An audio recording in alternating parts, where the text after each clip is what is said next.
T20 world cup से पहले जब स्क्वाड का अनाउंसमेंट हुआ था तो सबको ये वाइब आ गई थी कि यार ये टीम जो है ये बवाल है, लेकिन इतनी बवाल है ये न्यूजीलैंड सीरीज से हमने देख लिया। इंडिया ने न्यूजीलैंड को आखिरी मैच में 46 रनों से हराया।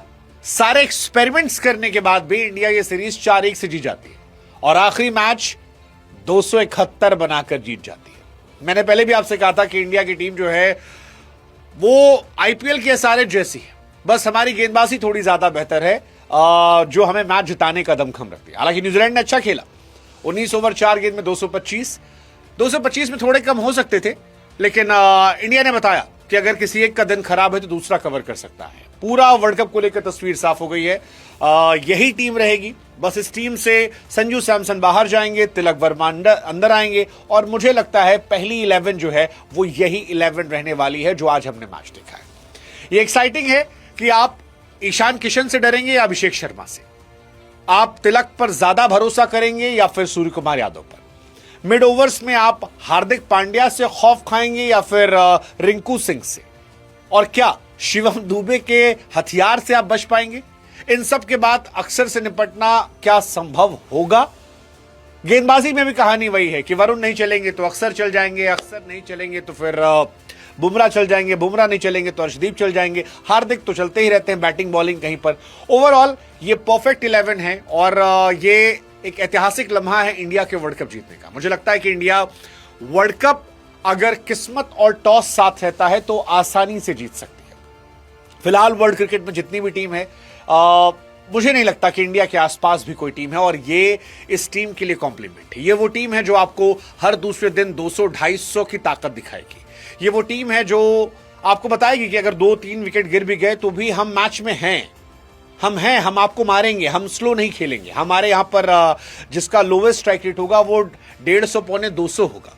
और ये सब कुछ हुआ है कुछ 1-2 चेंजेस से, ईशान किशन की चेंज से। ईशान किशन इस सीरीज में देखिए 4 मैच 215 रन, 213 का strike rate. I mean what a player यार, 16 छक्के मारे उस सीरीज में उन्होंने। आज के इस मैच में 36 से 40 छक्के पड़े, जो बता रहा है कि यार इंडिया कितनी खतरनाक है। अब अभिषेक शर्मा के छक्के देखो, हार्दिक के छक्के देखो, पिछले मैच में शिवम दुबे के देखो, उससे पहले मैच में रिंकू सिंह को देखो, ईशान किशन को देखो। ईशान किशन की तो जितनी तारीफ की जाए वो कम है। हालांकि ईशान ने विकेट कीपिंग बहुत खराब की है, थोड़ा सा कंसर्न है, बट आई एम श्योर कि यहां से काफी समय मिलेगा प्रैक्टिस का और वो अपनी कीपिंग पर काफी काम कर सकते हैं। बैटिंग में तो कोई क्वेश्चन है ही नहीं, क्योंकि बैटिंग जो उन्होंने की है वो डरावनी है, खौफ पैदा करने वाली। आज के मैच में देखिए 16 बॉल 18 रन और उसके बाद 27 बॉल 85 रन। आई मीन कैसे मारा मुझे नहीं पता, लेकिन बहुत मारा भाई, बहुत मारा, मार मार के धुआं उड़ा दिया, गर्दा गर्दा कर दिया। ये कहानी रही। और ईशान ने बीते कुछ समय से ये किया है, बूची बाबू में किया था, दिलीप ट्रॉफी में किया था, रणजी में किया था, विजय हजारे में, आईपीएल में, सैयद मुश्ताक अली में। So I am very happy for India कि इंडिया ने ये बनाया। अब हम 260-270 के यूज टू हो रहे हैं। जैसे आज 271 रन बने तो मैं बहुत शॉक नहीं था, मुझे लगा ये 250 हो सकता था, 300 भी हो सकता था। इंडिया का ये हाईएस्ट स्कोर है T20 क्रिकेट की अगर बात की जाए, और न्यूजीलैंड के सामने एक्चुअली हाईएस्ट है 271 रन। इनफैक्ट किसी भी टीम का न्यूजीलैंड के सामने हाईएस्ट है। इससे पहले ऑस्ट्रेलिया का था 245 रन। T20 सेंचुरीज में भी आज रिकॉर्ड बना यहां पर। हालांकि न्यूजीलैंड की बात अगर की जाए तो न्यूजीलैंड ने भी आज अच्छी बल्लेबाजी की। मतलब एक पल को लग रहा था जब फिन एलन खेल रहे थे कि शायद ये मैच, लेकिन आपको पता होता है कि जब स्कोर बोर्ड पर बहुत ज्यादा रन टिके हों तो 2 विकेट गिरने से कहानी बदल जाती है। और आज मेरे लिए इस मैच में 2 खिलाड़ी थे जो मैन ऑफ द मैच हो सकते थे। One was of course Ishan Kishan.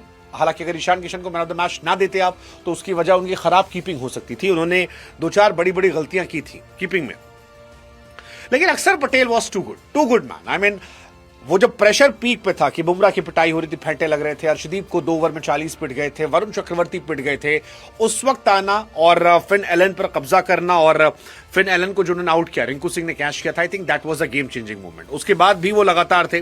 Glenn Phillips को उन्होंने आउट कर दिया, जहां से मैच जो था वो पूरा पलट गया और फिर वो लगातार एक्टिव रहे। मतलब अक्सर जो थे वो कहीं कमजोर नहीं पड़े। एंड आई थिंक ये बहुत खूबसूरत बात थी कि अक्सर पटेल डोमिनेंस दिखा रहे थे। उनके डोमिनेशन का असर था कि बाकी जो बॉलर्स थे जो पिट रहे थे, जैसे अर्शदीप सिंह शुरू में बहुत पिटे, बाद में अर्शदीप ने अगले 2 ओवर में, शायद 2 ओवर में शुरू में 40 रन दिए थे और उसके बाद अगर आप ओवरऑल स्कोर देखोगे तो 51 रन दिए। यानी आखिरी के 2 ओवर में उन्होंने 11 रन देकर 5 विकेट निकाल दिए। दैट डिफाइंस द मैडनेस की वापसी कैसे की जाती है।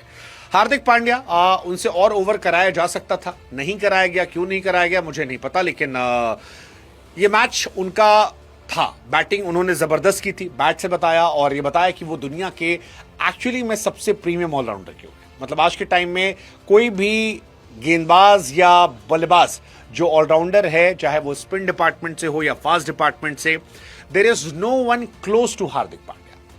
हार्दिक पांड्या जब बैटिंग करते हैं तो उनमें प्रॉपर क्लास है। वो दुनिया के घातक बल्लेबाजों से ज्यादा घातक है और जब वो गेंदबाजी करते हैं तो वो बहुत घातक गेंदबाज है। आज के मैच में 17 गेंद पे 42 run, that was Hardik Pandya for you, and I think वो बहुत कमाल था जो देखने को मिल रहा था। इस मैच में अगर थोड़ी डिसअपॉइंटमेंट थी मुझे, तो दो चीजों की डिसअपॉइंटमेंट थी। एक, ऑफ कोर्स Sanju Samson, what a waste of talent. पिछली बार भी उन्होंने वर्ल्ड कप से पहले अपने आप को खराब किया था और पूरा वर्ल्ड कप डगआउट से देखा। And I am sorry to say, इस बार भी संजू सैमसन को बाहर बैठ के वर्ल्ड कप देखना पड़ेगा, क्योंकि ईशान किशन ने हक से वो मौका उनसे छीन लिया है। आई think it's end of Sanju Samson. मुझे लगता है शायद अगले कुछ सालों के लिए एंड, या हो सकता है करियर में भी T20 में उनका एंड, पता नहीं, आई डोंट नो। मतलब इट्स वेरी डिसअपॉइंटिंग। अब किस्मत उनको चमका सकती हो कि ईशान किशन यहां खेलेंगे और उसके बाद वो बाहर हो जाएंगे। Sanju Samson, there are many new guys who are waiting for their opportunities, और संजू सैमसन को जब भी मिला, अब या तो वो एक्स्ट्राऑर्डिनरी IPL खेल दे, 700-800-900 रन मार दें कि उनको ईशान के बैकअप के तौर पर ले आया जाए। अगले कुछ समय के लिए ईशान किशन है, then there are many other players. So world cup तक तो ईशान किशन अगर चोटिल नहीं होते, जो ना हो भगवान करे, क्योंकि जिस फॉर्म में वो हैं, तब तक तो I don't think Sanju Samson में कोई चांसेस बनते हैं, और इसके लिए कोई और जिम्मेदार नहीं, वो खुद जिम्मेदार है। जसप्रीत बुमराह की बड़ी पिटाई हुई है, थोड़ा सा डिसअपॉइंटमेंट था। 4 ओवर 58 रन, शुरू में भी पिटे, बाद में पिटे, क्यों पिटे इतना पता नहीं, but I think that was quite disappointing, क्योंकि you expect from someone like Bumrah की 1 ओवर गंदा गया, 2 ओवर गंदा गया, तीसरा गंदा गया, चौथा तो कवर कर लेंगे। लेकिन बुमराह जैसे बॉलर का 15 के एवरेज से, इकॉनमी से पिटना, आई think that is too much, जो नुकसानदायक था। जैसे अर्शदीप ने कमबैक कर लिया था, हार्दिक वॉज फैंटास्टिक।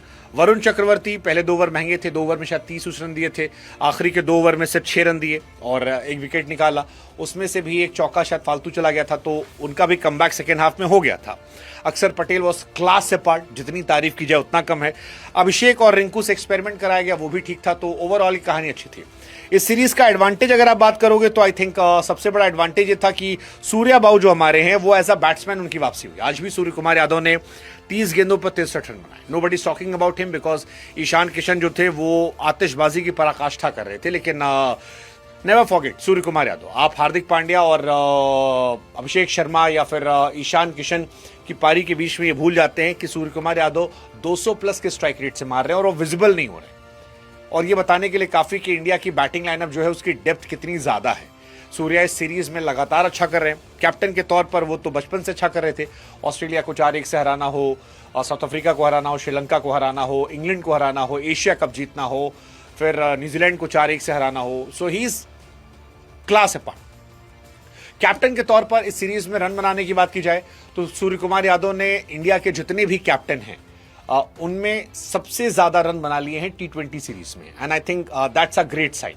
मैंने पहले भी कहा था, जब पहले सूर्या फ्लॉप हो रहे थे, कि फॉर्म इज टेम्परेरी, क्लासेस पर बनाएगा। आप सूर्या और शुभमन में अंतर जो मैंने बताया था वो यही था कि शुभमन गिल ने प्रूफ नहीं किया, सूर्या ने प्रूफ कर रखा है अपने आप को लंबे समय तक, और वो बताया उन्होंने।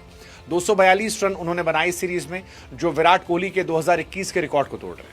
विराट कोहली ने 231 रन बनाए थे, इससे पहले विराट कोहली के 181 रन थे, बट उन रिकॉर्ड को तोड़कर आज सबसे बड़ा रिकॉर्ड जो है वो सूर्य कुमार यादव ने बनाया, and that is absolute madness from Surya Kumar Yadav. बहुत बातें नहीं हो रही हैं, इट्स अ ग्रेट साइन, क्योंकि बहुत लोग हैं जिनके बारे में बहुत बातें हो रही है और वो 250-300 वाले स्ट्राइक रेट वाले, so that's a great thing. Hardik Pandya का भी आज जिक्र हो रहा है। हार्दिक पांड्या ने भी बहुत सारे स्टार्ट्स जो है वो तोड़े हैं, बहुत सारे स्टार्ट्स आगे पीछे किए हैं। अर्शदीप अगेन, अर्शदीप ने आज कहा पोस्ट मैच की, यार मेरी थोड़ी हालत टाइट थी, परेशान था, फिर मैंने बैक किया, 2 ओवर 40 रन और फिर 4 विकेट 11 रन देकर। आई थिंक दैट्स मैडनेस। बुमराह एक ऑफ डे था, लेट्स जस्ट होप कि एक दिन का ये हो, लोग डॉक्यूमेंट्री ना बनवाएं, क्योंकि बुमराह इतने रन नहीं पिटते हैं आमतौर पर। ये बुमराह के करियर का हाईएस्ट रन था, 58 रन बुमराह कभी नहीं पिटे हैं। इससे पहले बुमराह 50 रन पिटे थे ऑस्ट्रेलिया के सामने 2022 में, वेस्ट इंडीज सामने 47 रन पीटे थे, बट ये थोड़ा सा था। अर्शदीप सिंह ने एक रिकॉर्ड बनाया, फाइफर लेने वाले वो गेंदबाज बन गए। एक बार फाइफर उन्होंने ली है इंडिया के लिए T20 में, फाइफर दीपक चहर ने ली है, एक बार चहल ने ली थी, 2 बार कुलदीप, 2 बार भुवनेश्वर और 2 बार वरुण चक्रवर्ती ने। इसीलिए शायद अर्शदीप ने जब लास्ट कैच पकड़ा था रिंकू सिंह की बॉल पे, तो वो गेंद जो है उसको उठा के जेब में रख लिया था, क्योंकि 5 विकेट उन्होंने निकाले थे। And I think it's a great sign. So let's just hope कि बुमराह कम बैक करे। इंडियन बॉलिंग जो है, मुझे कोई डाउट नहीं है, इंडिया की बॉलिंग पर कोई डाउट नहीं है। They are very good player, great bowlers. It was just a bad day, it was just a bad day for Bumrah, but overall great great great preparation. Let's just hope कि India अच्छा करे, जबरदस्त करे, और ये world cup जो आ रहा है ये हमारे नाम हो जाए। T20 में रिकॉर्ड जो हैं वो भी बहुत सारे रिकॉर्ड बने। जैसे आज अगर हम रिकॉर्ड्स की बात करें, कुछ रिकॉर्ड्स जो हमने देखे आज, वो निकल कर आ रहे थे इंडिया के 4-5 जो बड़े रिकॉर्ड थे। सबसे ज्यादा छक्के की, एक मैच में इंडिया ने 41 छक्के मारे थे। इंडिया ने आज मारे 36 छक्के, जो टेस्ट प्लेइंग नेशंस में सबसे ज्यादा है। मतलब ये बड़ी बात है। वेस्ट इंडीज के नाम में रिकॉर्ड था 35 छक्कों का साउथ अफ्रीका के सामने, वो रिकॉर्ड आज तोड़ दिया गया है। तो एक मैच में जो सबसे ज्यादा रन बने हो T20 में, वो भी आज बना सेकेंड नंबर पर, 496 रन बने। और सबसे महंगा फाइफर का रिकॉर्ड जो था वो अर्शदीप के नाम गया, 5 विकेट 51 रन देके। ये 3-4 रिकॉर्ड जो हैं आज बड़े बड़े यहां पर बने। तो ये सारी कहानियां जो हैं ये ओवरऑल आई हैं। एक रिकॉर्ड हार्दिक पांड्या ने बनाया कि डेथ ओवर में सबसे ज्यादा रन स्ट्राइक रेट के साथ। तो हार्दिक पांड्या का 1030 रन हो गया है 186 के स्ट्राइक रेट से। धोनी, विराट कोहली इन सब से बहुत आगे निकल गए हैं, वो सूर्य कुमार यादव इन सब से बहुत आगे निकल गए हैं। So again a great record. Overall 10 out of 10 India की प्रिपरेशन। इस सीरीज में अगर ओवरऑल डिसअपॉइंटमेंट देखोगे आप, सिर्फ एक है, दैट इज संजू सैमसन। सिर्फ एक डिसअपॉइंटमेंट है, और वो अपने कसूरवार खुद है, अपने गुनहगार खुद हैं। उनकी शिकायत उनसे होनी चाहिए, और वो किसी और से शिकायत नहीं कर सकते हैं, क्योंकि उन्होंने कुछ ऐसा किया नहीं, कुछ भी नहीं किया। और वो इतने साल से क्रिकेट खेल रहे हैं कि प्रेशर वेशर की बात अब समझ में आती नहीं है। उन्हें बहुत मौके मिले, 15-16 match, it's more than enough, more than enough. तो मैं उनको, वो अपने कर्म खुद झेले, उससे कोई कुछ कह नहीं सकता। न्यूजीलैंड इस सीरीज से बहुत कुछ सीख के जाएगी। उनके गेंदबाज कई सारे अच्छे थे, कई सारे पिटे थे, but I think Matt Henry और फर्ग्यूसन अगर एक साथ गेंदबाजी करेंगे तो शायद ये बॉलिंग लाइनअप बेहतर नजर आएगी। आज उन्होंने जैकब डफी के साथ किया था जो पिटे, हेनरी होते थोड़ा कम पिटते। उनके लिए टेंशन ईच सोडी है, उनके लिए टेंशन सैंटनर है, 4 ओवर में 60 रन कूटे गए। तो ये सारी कहानी उनकी रही है। बट उधर से फिन एलन ने बैटिंग करके दिखाया कि वो टीम सॉलिड है। इंडिया एक्स्ट्राऑर्डिनरी है, इसलिए शायद वो फंस गए थे। So overall great match. Let's just hope, let's just finger cross कि हमारी जो प्लेइंग 11 है ये आगे इंपैक्टफुल हो। मुझे लगता है प्लेइंग 11 शायद कुलदीप भी बाहर बैठेंगे, मुझे लगता है रवि बिश्नोई बाहर बैठेंगे। अगर वॉशिंगटन सुंदर आ गए तो थोड़ा देख सकते हैं हम चेंजेस, अदरवाइज यही आपकी 11 है, ये आपकी 11 है जो आगे आने वाले मैचेस में खेलने वाली है। हो सकता है बच्चों की टीम के सामने हर्षित राणा 1-2 मैच में अंदर आ जाएं, बट बड़ी टीमों के सामने मुझे लगता है ये परफेक्ट 11 है जिसके साथ इंडिया जाएगी, और शायद सूर्य कुमार यादव वर्ल्ड कप उठाएं। मैं पॉजिटिव हूं, आप बता दो।